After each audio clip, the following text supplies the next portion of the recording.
ರಕ್ತ ರಾಜಕೀಯದಲ್ಲಿ ಬಿಜೆಪಿಯವರ ಮೇಲೆ ಎಫ್ಐಆರ್ ದಾಖಲಾಗಿದೆ.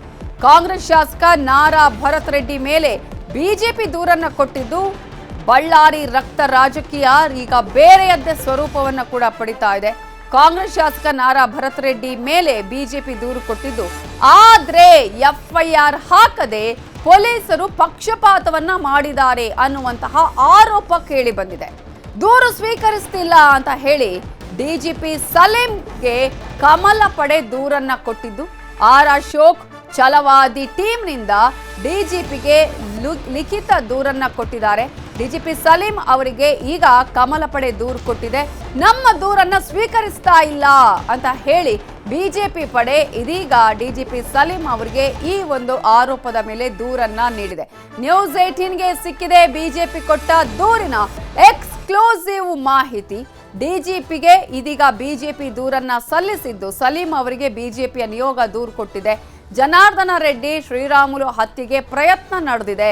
ಸೆಕ್ಯೂರಿಟಿಗಳಿಂದ ರೆಡ್ಡಿ ರಾಮುಲು ಜೀವ ಉಳಿದಿದೆ. ಕಾಂಗ್ರೆಸ್ ಶಾಸಕ ನಾರಾ ಭರತ್ ರೆಡ್ಡಿ ಸಂಚನ್ನ ರೂಪಿಸಿ ಹತ್ಯೆ ಮಾಡುವ ಪ್ರಯತ್ನವನ್ನ ಅಲ್ಲಿ ಮಾಡಿದ್ದಾರೆ. ಬಿಜೆಪಿಯವರು ದೂರನ್ನ ಕೊಟ್ಟಿದ್ದಾರೆ, ಆದ್ರೆ ಪೊಲೀಸರು ಆ ದೂರನ್ನ ಸ್ವೀಕರಿಸಿಲ್ಲ. ಇಲ್ಲಿ ಪಕ್ಷಪಾತ ಕಾಣಿಸ್ತಾ ಇದೆ. ಪೊಲೀಸರು ಪಕ್ಷಪಾತವನ್ನ ಮಾಡಿದ್ದಾರೆ. ತಕ್ಷಣವೇ ಎಫ್ಐಆರ್ ಹಾಕಿ ಪೊಲೀಸರ ಮೇಲೂ ಕೂಡ ಕ್ರಮವನ್ನ ಜರುಗಿಸಿ ಅಂತ ಹೇಳಿ ಡಿಜಿಪಿ ಸಲೀಂ ಅವರಿಗೆ ಇದೀಗ ದೂರನ್ನ ನೀಡಿದ್ದಾರೆ. ನಿನ್ನೆ ನಡೆದಂತಹ ಈ ಒಂದು ಗಲಾಟೆಗೆ ಕಾರಣವೇ ನಾರಾ ಭರತ್ ರೆಡ್ಡಿ ಅವರ ಆಪ್ತರು, ಹಾಗೆಯೇ ಅವರ ಸೆಕ್ಯೂರಿಟಿ ಅವರು, ಗನ್ ಮ್ಯಾನ್ಗಳು ಈ ತರದ ಒಂದು ಕೃತ್ಯವನ್ನ ಎಸಗಿದ್ದಾರೆ. ರೆಡ್ಡಿ ಅವರ ಹತ್ಯೆಗೂ ಕೂಡ ಸಂಚನ್ನ ರೂಪಿಸಿದ್ರು. ಈ ಹಿನ್ನೆಲೆಯಲ್ಲಿ ಎಫ್ಐಆರ್ ಅನ್ನ ದಾಖಲಿಸಿ ಅಂತ ಹೇಳಿ ನಾವು ದೂರು ಕೊಟ್ಟರೂ ಕೂಡ ಅಲ್ಲಿ ದೂರನ್ನ ತೆಗೆದುಕೊಂಡಿಲ್ಲ ಅನ್ನುವಂತಹ ಒಂದು ಆರೋಪವನ್ನ ಬಿಜೆಪಿಯವರು ಮಾಡಿದ್ದಾರೆ. ಪಕ್ಷಪಾತ ಧೋರಣೆಯನ್ನ ಪೊಲೀಸರು ಅನುಸರಿಸಿದ್ದಾರೆ ಅನ್ನುವ ಆರೋಪವನ್ನ ಮಾಡಿ ದೂರನ್ನ ಸಲ್ಲಿಸಿದ್ದಾರೆ. ಪೊಲೀಸರ ಮೇಲೂ ಕ್ರಮ ಜರುಗಿಸಿ ತಕ್ಷಣವೇ ಎಫ್ಐಆರ್ ಹಾಕಿ ಅಂತ ಹೇಳಿ ಮನವಿ ಮಾಡಿಕೊಂಡಿದ್ದಾರೆ.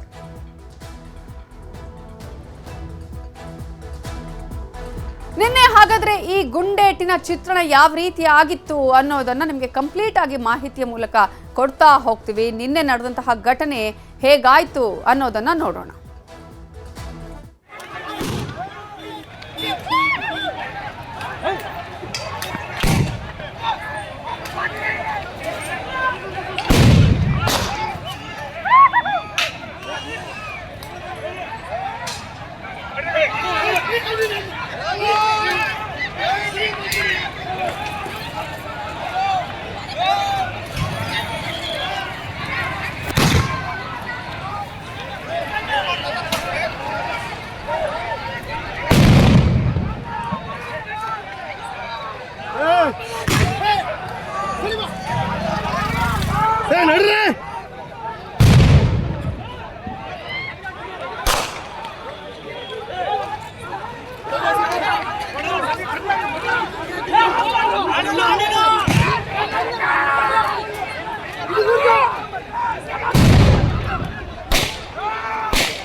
ಅಲ್ಲಿನ ರಕ್ತ ರಾಜಕೀಯ ಯಾವ ರೀತಿಯಾಗಿ ನಡೀತಾ ಇದೆ ಅನ್ನೋದ್ರ ಬಗ್ಗೆ ಇನ್ನಷ್ಟು ಡೀಟೇಲ್ಸ್ ಅನ್ನ ಕೊಡೋದಿಕ್ಕೆ ಇದೀಗ ಬಳ್ಳಾರಿಯಿಂದ ನಮ್ಮ ರಿಪೋರ್ಟರ್ ಬಸವರಾಜ್ ನೇರ ಸಂಪರ್ಕದಲ್ಲಿ ಜಾಯ್ನ್ ಆಗಿದ್ದಾರೆ. ಜೊತೆಗೆ ಈ ಒಂದು ವಿಚಾರ ರಾಜಕೀಯ ಸ್ವರೂಪವನ್ನು ಪಡೆದುಕೊಂಡಿದ್ದು ತಿರುವನ್ನು ಕೂಡ ಪಡೆದುಕೊಳ್ತಾ ಇದೆ. ಇದರ ಬಗ್ಗೆ ಡೀಟೇಲ್ಸ್ ಕೊಡೋದಕ್ಕೆ ನಮ್ಮ ರಿಪೋರ್ಟರ್ ಕೃಷ್ಣ ನೇರ ಸಂಪರ್ಕದಲ್ಲಿ ಜಾಯ್ನ್ ಆಗಿದ್ದಾರೆ.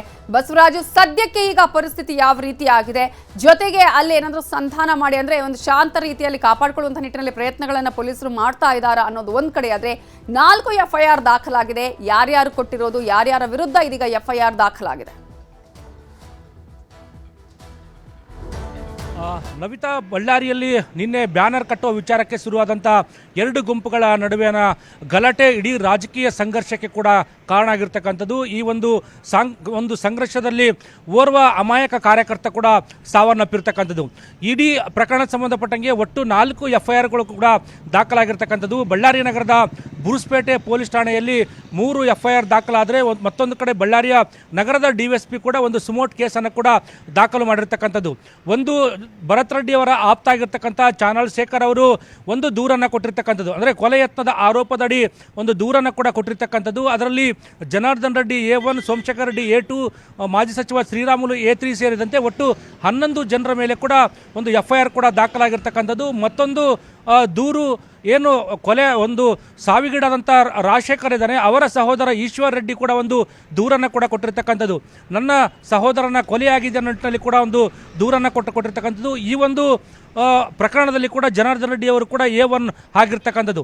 ಮತ್ತೊಂದು ಕಡೆ ವಾಲ್ಮೀಕಿ ಒಂದು ಶುಭ ಕೋರ್ತಕ್ಕಂಥ ಬ್ಯಾನರ್ಗಳನ್ನು ಅಳವಡಿಸಿದ್ರು. ಆ ಬ್ಯಾನರ್ ಹರಿದು ಅಪಮಾನ ಮಾಡಿದ್ದಾರೆ ಅನ್ನೋ ನಿಟ್ಟಿನಲ್ಲಿ ಕೂಡ ಒಂದು ಅಟ್ರಾಸಿಟಿ ಕೇಸು ಕೂಡ ಒಂದು ದಾಖಲಾಗಿರ್ತಕ್ಕಂಥದ್ದು. ಮತ್ತೊಂದು ಕಡೆ ಪೊಲೀಸರು ನಿನ್ನೆ ಕರ್ತವ್ಯದಲ್ಲಿರ್ತಕ್ಕಂಥ ಸಂದರ್ಭದಲ್ಲಿ ಪೊಲೀಸರ ಕರ್ತವ್ಯಕ್ಕೆ ಕೂಡ ಅಡ್ಡಿಯಾಗಿರ್ತಕ್ಕಂಥದ್ದು.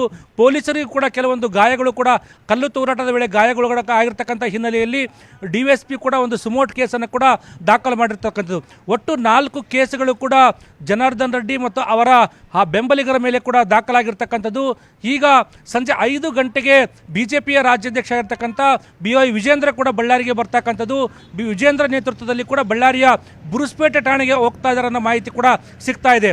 ಬ್ರೂಸ್ಪೇಟೆ ಠಾಣೆಗೆ ಹೋಗಿ ಜನಾರ್ದನ್ ರೆಡ್ಡಿ ಮತ್ತು ಅವರ ಬೆಂಬಲಿಗರಿಗೇನು ಕೆಲವರಿಗೆ ಹಲ್ಲೆ ಆಗಿದೆ. ಈಗ ಶಾಸಕ ಭರತ್ ರೆಡ್ಡಿ ಸೇರಿದಂತೆ ಭರತ್ ರೆಡ್ಡಿ ಬೆಂಬಲಿಗರ ಮೇಲೆ ಕೂಡ ದೂರು ಕೊಡಲಿಕ್ಕೆ ಬ್ರೂಸ್ಪೇಟೆ ಠಾಣೆಗೆ ಕೂಡ ಹೋಗ್ತಾರೆ ಅನ್ನೋ ಮಾಹಿತಿ ಕೂಡ ಈಗ ಸಿಗ್ತಾ ಇದೆ. ನಮಿತಾ. ಓಕೆ, ಹಾಗೆ ಸಂಪರ್ಕದಲ್ಲಿರಿ ಬಸವರಾಜು. ಇನ್ನು ಈಗಾಗಲೇ ನಾವು ಗಮನಿಸಿದ್ವಿ 4 FIR ಅಲ್ಲಿ ಒಂದು ಕೂಡ ಈಗಾಗಲೇ ರೆಡ್ಡಿ ಕಡೆಯಿಂದ ದೂರು ದಾಖಲಾಗಿಲ್ಲ, FIR ದಾಖಲಾಗಿಲ್ಲ ಅನ್ನೋದು. ಇದೇ ವಿಚಾರವನ್ನು ಇಟ್ಕೊಂಡು ಬಿಜೆಪಿ ಇದೀಗ ದೂರನ್ನು ಕೂಡ ಕೊಟ್ಟಿದೆ. ಕೃಷ್ಣ ಈಗಾಗಲೇ ಸಲೀಂ ಅವರಿಗೆ ಬಿಜೆಪಿ ನಿಯೋಗ ದೂರನ್ನ ನೀಡಿರುವಂತದ್ದು. ಆ ದೂರಲ್ಲಿ ಏನೆಲ್ಲ ಅಂಶಗಳನ್ನು ಉಲ್ಲೇಖ ಮಾಡಿದೆ, ಯಾವ ರೀತಿಯಾಗಿ ರಾಜಕೀಯ ಸ್ವರೂಪವನ್ನ ಪಡೆದುಕೊಂಡಿದೆ ಈ ಪ್ರಕರಣ? ನವಿತಾ, ಈಗಾಗಲೇ ಭರತ್ ರೆಡ್ಡಿ ಅವರು ಅಲ್ಲಿ ದೂರನ್ನ ಕೊಟ್ಟಿದ್ದಾರೆ ಜನಾರ್ದನ್ ರೆಡ್ಡಿ ಮತ್ತು ಶ್ರೀರಾಮುಲು ಅವರ ವಿರುದ್ಧವಾಗಿ. ಈಗ ಅವರ ವಿರುದ್ಧವಾಗಿ ಪ್ರಕರಣ ದಾಖಲಾಗಿದೆ. ಆದ್ರೆ ಈಗ ಬಿಜೆಪಿ ನಾಯಕರ ವಾದ ಏನು ಅನ್ನುವಂಥದ್ದು ಮುಖ್ಯವಾಗಿ ನೋಡೋದಾದ್ರೆ ಬಹಳ ಪ್ರಮುಖವಾಗಿ ಅಲ್ಲಿ ಎಲ್ಲೊಂದು ಕಡೆ ಫೈರ್ ಗುಂಡು ಹಾರಿಸಿರುವಂತವರು, ಎಲ್ಲೊಂದು ಕಡೆ ಕಾಂಗ್ರೆಸ್ ಕಾರ್ಯಕರ್ತರು ಅನ್ನುವಂಥದ್ದು.